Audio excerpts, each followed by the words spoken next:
بسم اللہ الرحمن الرحیم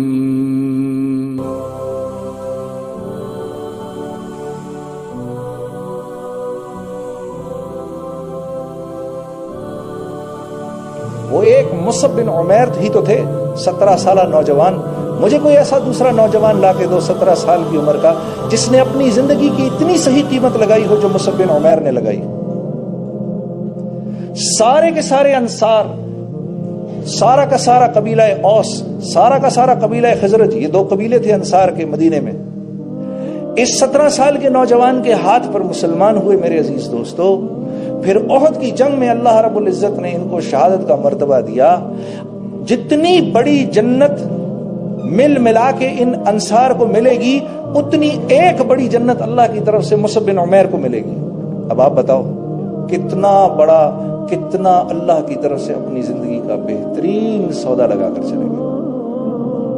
یہ ایمان اتنی بڑی دولت ہے، اللہ کے ہاں اس کے بغیر کوئی عمل قابل قبول نہیں ہے، کوئی عمل قابل قبول نہیں ہے۔ اپنے آپ کو اس جملے سے بچا کے رکھنا، خدارہ میں تمہیں کہہ رہا ہوں، نہیں تو اگر تم لوگوں نے ان باتوں کو مسلسل کیا، عین ممکن ہے اس دنیا سے ایمان کے بغیر چلے جاؤ۔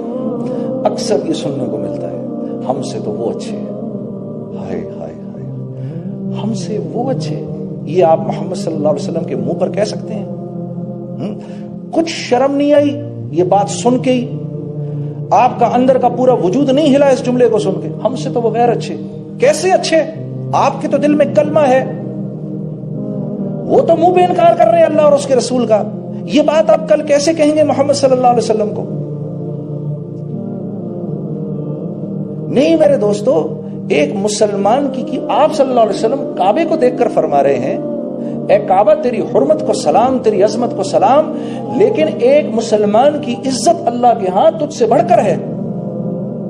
ایک روایت میں آتا ہے اللہ کے لیے یہ بات آسان ہے کہ 7 زمین اور 7 آسمانوں کو توڑ دے، بجائے اس کے کہ ایک مسلمان کی عزت کی ہتک ہو۔ اب آپ مجھے بتاؤ، جس اللہ کے اس پر کلمہ لکھا ہو اور یہ نیچے گرا ہوا ہو، آپ اس کو اٹھائیں گے، صاف کریں گے، جیب میں ڈالیں گے، رکھ کے کسی اوپر جگہ پہ رکھ دیں گے؟ اس پرچے کی تو آپ کی نظر میں اتنی قیمت ہے، تو وہ مسلمان جس کے دل میں کلمہ ہے، میں دراصل اس کو تو کم سمجھوں، ان غیروں کو اونچا سمجھوں۔ شیطان نے ان کے پاس جا کر کرنا کیا ہے؟ وہ تو ان بیچاروں کو لے کے جا رہا ہے، یہ تو ہمدردی کے لائق ہیں یہ بیچارے۔ ہاں میں قصوروار ہوں کہ میں ان کو وہ زندگی ہی نہیں دکھا رہا جس زندگی کو دیکھ کر یہ اسلام کی طرف آئے، بلکہ میں ان کے پاس جاتا ہوں، میں کہتا ہوں ارے سن، کس چیز کی تو پرواہ کرتا ہے؟ تو سیر کرے گا، میں 1.25 سیر کر کے دکھاؤں گا تجھے۔ برمنگم میں ہماری ایک جماعت گئی تو ایک مسلمان بھائی کو جا کے دعوت دینے لگے، تو اس نے کہا کہ اور میں مسلمان ہوں بھائی، مجھے دعوت نہ دو، یہ غیر مسلم ہے، سامنے جا کے اس کو دعوت دو۔ انہوں نے کہا جی ٹھیک ہے، ہم اس کے پاس لے جائیں۔ تو وہ ساتھیوں کو لے کر ادھر چلا گیا۔ ادھر جب گیا تو جو غیر مسلم تھا وہ اس کو کہتا ہے تو مجھے چاہتا ہے میں مسلمان ہو جاؤں، میں اس کی طرح ہو جاؤں؟ میری تو ایک گرل فرینڈ ہے، یہ روز ایک بدلتا ہے، میں ویکنڈ پہ شراب پیتا ہوں، یہ روز شراب میں دھت رہتا ہے، میں تو کبھی سال میں 1 دفعہ جا کر کسینو جاتا ہوں، اس کے گھر میں جوا ہوتا ہے، میں اس کی طرح ہو جاؤں؟ جب یہ ہم زندگی ان کو دکھائیں گے تو قصوروار ہم ہوں گے، اب اللہ کی مار براہ راست ہم پر پڑے گی۔ تو یہ لوگ تو رحم کھانے کے لائق ہیں، ان سے ہمدردی ضروری ہے میرے دوستوں، نفرت نہیں۔ انبیاء کا یہ مزاج ہوا کرتا تھا، انبیاء کا یہ مزاج ہوا کرتا تھا کہ انبیاء غیروں سے دل میں انتہائی شفقت رکھتے تھے۔ ہاں، اور جو غیروں سے دل میں شفقت نہیں رکھے گا، اللہ رب العزت اس سے اپنے دین کا کام نہیں لیں گے، کیونکہ یہ کام انبیاء کا کام ہے۔ جب تک انبیاء کے مزاج پر نہیں آئیں گے اس وقت تک یہ کام اللہ نہیں لیں گے۔ ہم اپنے آپ ہی کو بیوقوف بناتے رہیں گے، خوش فہمی میں رہیں گے، لیکن یہ ہم سے بہتر ہو گئے، یہ آپ اور میں پھر محمد صلی اللہ علیہ وسلم کو کیا شکل دکھائیں گے؟ یا رسول اللہ آپ کے کلمے کی تو ہماری نظر میں کوئی قیمت ہی نہیں تھی۔ یہ اکثر یہ جملہ کہہ دیتے ہیں، یہ بھی خطرناک جملہ ہے۔ ان کے اندر تو دین بہت موجود ہے، وہ اگر کلمہ پڑھ لیں تو ہم سے کہیں زیادہ بہتر مسلمان ہو جائیں گے۔ ارے خدا کے بندے، یہ جو اگر مگر تگر تو لگا رہا ہے، ذرا یہ ہونے تو دے پہلے ایک دفعہ۔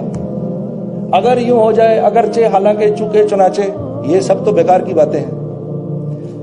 شیطان تو آئے گا ہی اس کے پاس جس کے دل میں ایمان ہے، وہ تو ایمان کا ڈاکو ہے، اس نے تمہارے مال کو لے کر کیا کرنا ہے؟ اب وہ مسلمانوں کے پاس آتا ہے اور مسلمانوں سے کبائر کرواتا ہے، کبیرہ گناہ کرواتا ہے۔ اس نے اللہ سے وعدہ کیا تھا ان سب کو جہنم میں لے کے جاؤں گا، تو اس کی یہ خواہش ہوتی ہے کہ ان سے کبیرہ گناہ کرواؤں اور اتنا غافل رکھوں کہ یہ استغفار کہیں نہ پڑھ لے، یہ معافی نہ مانگ لے کہیں کبیرہ اپنے گناہوں سے، کیونکہ معافی مانگے گا اللہ فوراً معاف کر دے گا اس کو۔ اللہ نے بھی اس کو یہ کہا ٹھیک ہے تو نے جو کرنا ہے تو کر، لیکن یہ جتنی مرتبہ معافی مانگیں گے میں ان کو معاف کر دوں گا۔ تو اس نے مٹی اٹھا کے اپنے بالوں میں ڈال لی، ہائے ہائے ہائے یہ کیا ہوا؟ بیکاز ہی تھاٹ میں نے ایک نافرمانی کی، میں جہنم سے نکالا گیا، یہ 60-70 سال کے لیے تو کم از کم آئیں گے ہی نا، ایک نافرمانی تو میں بھی کروا لوں گا ان سے، سب ہم جائیں گے ایک ساتھ ہی۔ تو اللہ پاک نے کہا نہیں، جتنی بار معافی مانگیں گے میں ان کو معاف کر دوں گا۔ اللہ آپ کا آنا قبول کرے۔ ایک مرتبہ پھر بھائی سب دوستوں سے دل کی گہرائی سے آپ کا شکریہ بھی، آپ نے مجھے موقع دیا میں یہاں آ کر آپ سے بات کروں۔ اللہ پاک ہم سب کو مرنے سے پہلے میرے دوستوں ایسے آثار بنانے کی توفیق دے، ہم جب یہاں سے جائیں تو ہماری قبر روشن ہو، ہم اس دنیا میں آئے ہی ایک شاندار موت بنانے کے لیے، ہم اس دنیا میں آئے ہی جنت میں جانے کے لیے، ہم تو یہاں کی مخلوق ہی نہیں ہے۔ ہاں میں ایک مرتبہ میری بیگم نے میرے سے پوچھ لیا یہ مردوں کو کیا پرابلم ہے، یہ کیوں دیکھتے ہیں دوسری عورت کی طرف؟ میں نے کہا اس لیے کیونکہ ہم جنت کی مخلوق ہیں، ایک عورت سے ہمارا گزارا نہیں ہے یار، کیا کریں ہم تو جنت کی مخلوق ہیں بھائی۔ ارے دیکھو نا ہنس رہے ہیں، یہ بھی، یہ دونوں بھی ہنس رہے ہیں۔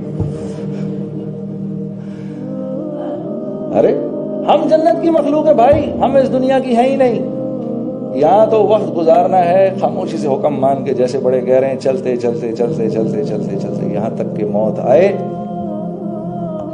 اور اسرائیل آئیں اور کہیں اے نیک روح چل اب اپنے اللہ کی طرف، واہ پیسے وصول ہو گئے۔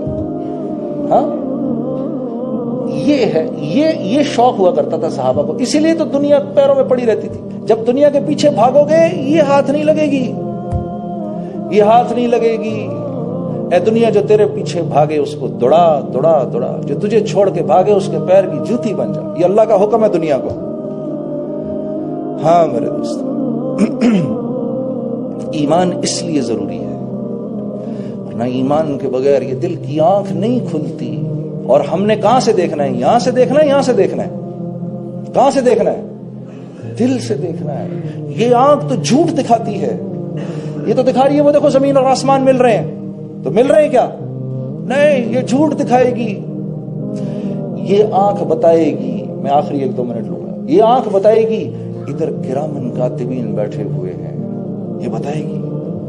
معاذ بن جبل فرماتے ہیں میں یہ بات اتنا بولتا تھا اتنا بولتا تھا اتنا بولتا تھا، زندگی کے آخری وقتوں میں مجھے کرامن کاتبین کے لکھنے کی آواز آیا کرتی تھی۔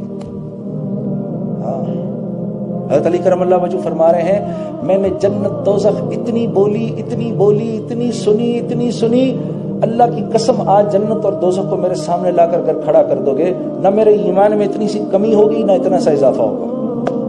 وَلِلَّهِ الْعِزَّةُ وَلِرَسُولِهِ وَلِلْمُؤْمِنِينَ وَلَكِنَّ الْمُنَافِقِينَ لَا يَعْلَمُونَ۔ اس آیت کی تفسیر ہے عزت تو اللہ کے ہاتھ میں ہے۔ عزت کس کے ہاتھ میں ہے؟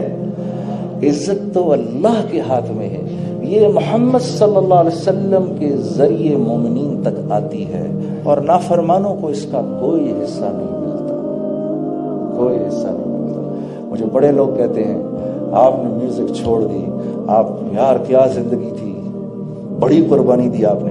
میں نے کہا قربانی تو میں نے نہیں دی، قربانی تو آپ دے رہے ہیں۔ کہتا وہ کیسے؟ میں نے کہا نافرمانی کی زندگی گزار رہے ہیں، قربانی تو آپ کی ہے کہ اللہ سے تڑے ہوئے ہیں بالکل، ماننی بھی نہیں تیری، پھر بھی رہنا ہے اسی کی دنیا میں۔ میں تو بچ گیا، میں نے تو کہا یا اللہ جتنا کیا معاف کر دے، آئندہ بھی غلطی کروں تو معاف کر دے، قربانی تو تیری ہے۔ نوکر گھر میں رہ رہا ہو، مالک سے جھگڑے سے مالک روز اس کو پیٹ رہا ہو پھر بھی رہ رہا. میں نے کہا قربانی کس کی ہے, ماننے والے کی کہ نہ ماننے والے کی؟ میں نے قربانی تو سنا پر کی ہے, وہ روز مار کھانے کے لیے تیار ہے. تو میں نے کہا قربانی تو آپ دے رہے ہیں. پہلے تھوڑی دیر کی اس کا دماغ گھوم گیا, کیا باتیں کر رہا ہوں اس کے ساتھ. تو قربانی تو نافرمان کی ہے, وہ دے رہا ہے بیچارہ.